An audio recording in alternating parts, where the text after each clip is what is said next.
This country has officially lost its mind. We now live in a place where a grieving mother gets a prison sentence, while a man who openly fantasized about murdering people gets a British passport and a photo op.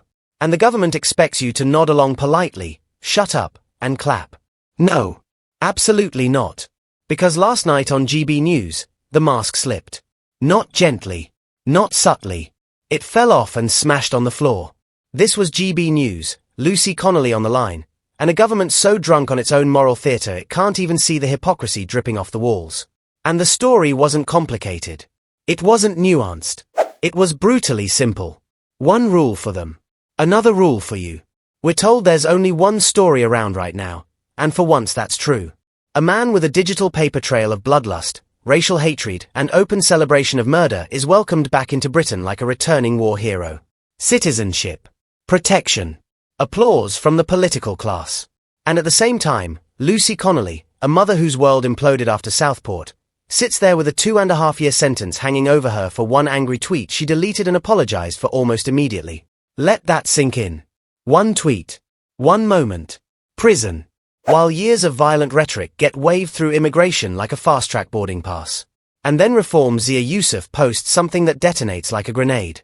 In Britain, he says, threaten a protected group and you're jailed. Threaten white people, Jews, gays, Americans, and suddenly you're celebrated and handed citizenship. Welcome to modern Britain. No welcome mat for you, but a red carpet for the right kind of hatred. And this is where the establishment panics, because the receipts are everywhere. Not whispers. Not rumors.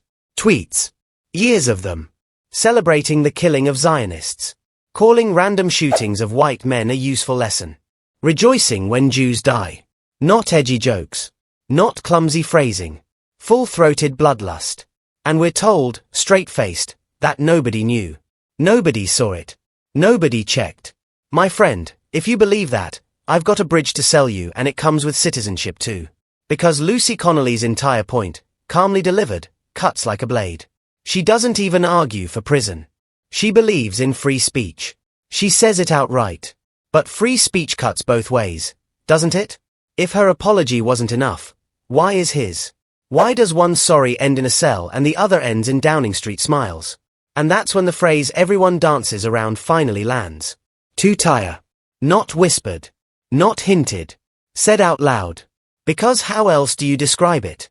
One tweet in grief equals years behind bars. A decade of racist incitement equals forgiveness, protection, and a passport. Lucy says it plainly. She served her time. And still, every day, she's attacked. Branded forever. While the same voices screaming for her punishment now demand forgiveness and moving on for a man whose words make her tweet look like a stiff breeze. Why? Because criticizing this government is off limits.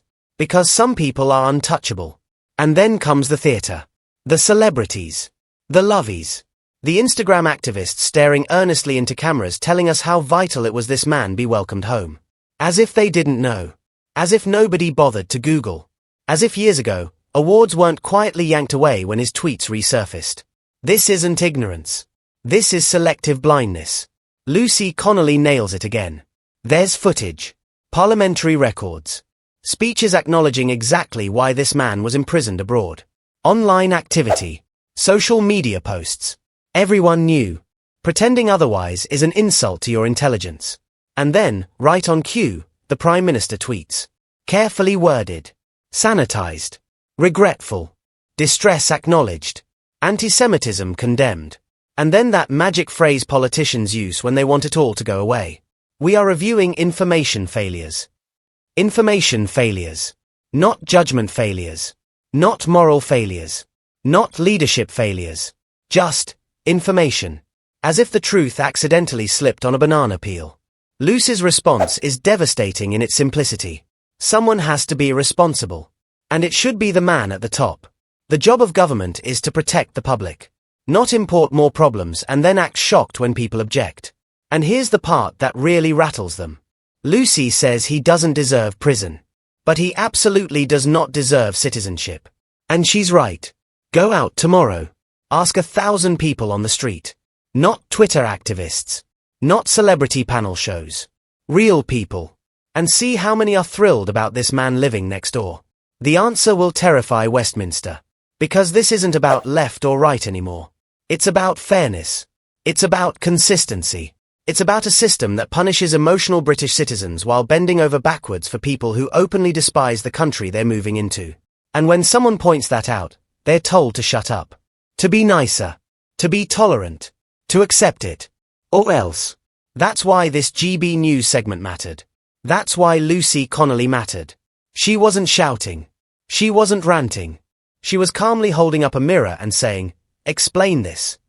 And the government has no answer that doesn't expose the rot. Because if apologies matter, they matter for everyone. If context matters, it matters for everyone. And if inciting violence is wrong, it's wrong no matter who the target is. You cannot build a country on double standards and expect it to hold. So no, this story isn't going away. Not because of outrage merchants. But because people can feel the injustice in their bones. They know when they're being played. And they're done pretending otherwise. And if you think this ends here, if you think this is just one bad call, one mistake, one information failure, you haven't been paying attention. Hit subscribe. Because this isn't over. Not even close.